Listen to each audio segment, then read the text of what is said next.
Hello, and greetings from my home office. My name is Morgan Reynolds. I am a graphic designer at ThinkUp Consulting here in downtown Greenville, South Carolina, and I've committed the last 12 years of my life to design both as a practitioner and as an instructor. Using my hands and my brain to create something out of nothing has always gotten me psyched, even since I was a kid, drawing Pokemon in my free time. I was an avid builder of Legos, Kinects, Tinker Toys, Lincoln Logs, anything that I could use to create. I took some very basic introductory level print production classes in high school, and I found that there was so much more that goes into thinking, strategy, and execution of design than I originally thought. Nothing intrigued me like brand identity, the idea that one logo, one simple image or icon can encapsulate the entire story of a brand. It represents the mission, the vision of the company, the essence. It was kind of at that point that I knew I wanted to dive in headfirst and learn everything I could about graphic design and building a brand. I went to Anderson University in Anderson, South Carolina for design, where years later I returned to spend my evenings teaching. However, my first job after college was one that I did not enjoy and did not present me with any opportunities for growth. So within a few weeks, I knew I'd only stay there as long as I needed to until I found something better. So when I caught wind of an opportunity elsewhere, I jumped at the chance. I honestly knew very little of ThinkUp and felt very underqualified. ThinkUp is full of people who were the cream of the crop at their previous jobs. There were several interviews, and I really believe that the only reason they wanted me is because I could think on my feet. My training during school didn't just teach me how to be a designer, but how to be a thinker. That is what makes a designer worth hiring. Visual aesthetic is only a part of what makes an effective designer. Something can be pretty to look at, but what happens when someone asks, well, why? And all you can say is, I don't know, because it looked pretty. Well, isn't that fairly subjective? But if you can explain the thinking that went into the work and the intentionality with which you create, that's something a good designer can't fake. So how does this apply to my role at ThinkUp? To answer that, let me tell you more about what ThinkUp does for our clients. We are thought partners that work with our clients, guiding them through brand strategy and alignment, change management, learning, and events. We make our clients' lives easier, operating as an extension of their team. We create training material for their employees, ensuring that the mission and vision they have for their team is easily attainable and well implemented.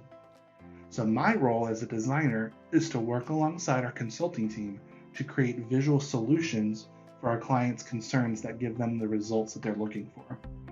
So day to day, I'm designing posters, banners, flyers, executive presentations, stickers, t-shirts, name tags, web graphics, infographics, group names and activities, data visualization, etc.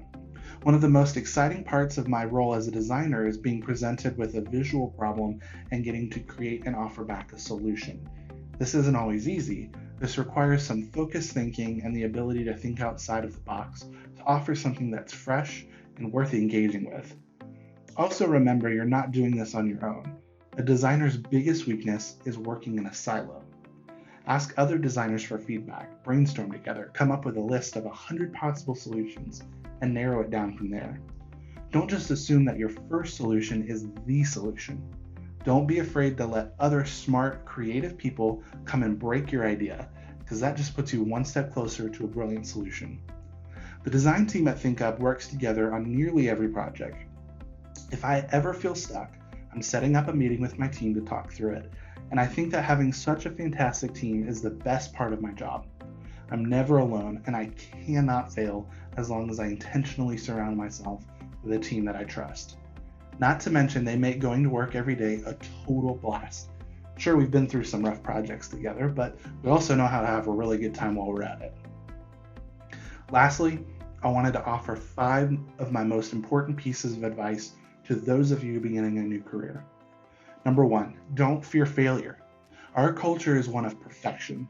For every beautiful photo on Instagram, there are 47 others on that camera roll that just weren't quite right. For every smart logo, there are hundreds of iterations that just weren't quite there. This may suck to hear, but you will fail.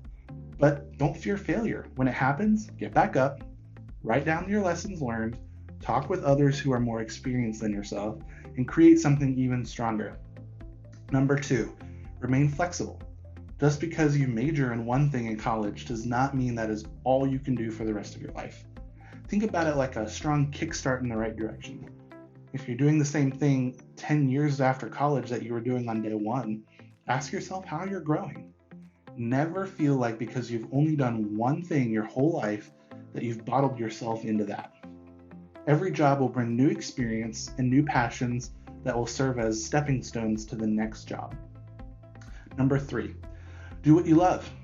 Don't let the standards that our culture has set keep you from finding a career in something you enjoy. Do you have to make money? Yeah, definitely you have to make money. But ask yourself, what do I enjoy doing with my time? And find a way to make money doing that thing. Talk to people you know who have found ways to make a career out of things they love and follow every lead. Number 4, prepare. Do a deep dive in all things related to your career of interest. Look at what companies are doing really well and which ones aren't doing so well. Look at their customers, maybe even pull Facebook and ask people who use or don't use those companies' products. Learn everything you can about that line of work so that when you sit down for an interview, you're well immersed in the industry. When choosing between 2 candidates, employers are going to hire the one that will take the least amount of time to catch up to speed and will start making their company money sooner. So be prepared. And lastly, number 5, recognize your strengths and weaknesses. Even in a niche career, there are going to be areas where you are weaker in than others. Be upfront with your employer or your team with what those areas are so that your company can support you in improving on them or putting people who are stronger in those areas on your team with you. Likewise, lean into your strengths and make yourself an invaluable asset by strutting your stuff. If you're unsure of what your strengths and weaknesses are, think about taking an assessment like StrengthsFinder, or maybe even just talk with the people who know you best to narrow down that list. Anyway, I hope that this has brought just a little bit of insight and perspective on what to expect in the design industry. Best of luck to all of you launching into a new season. Cheers.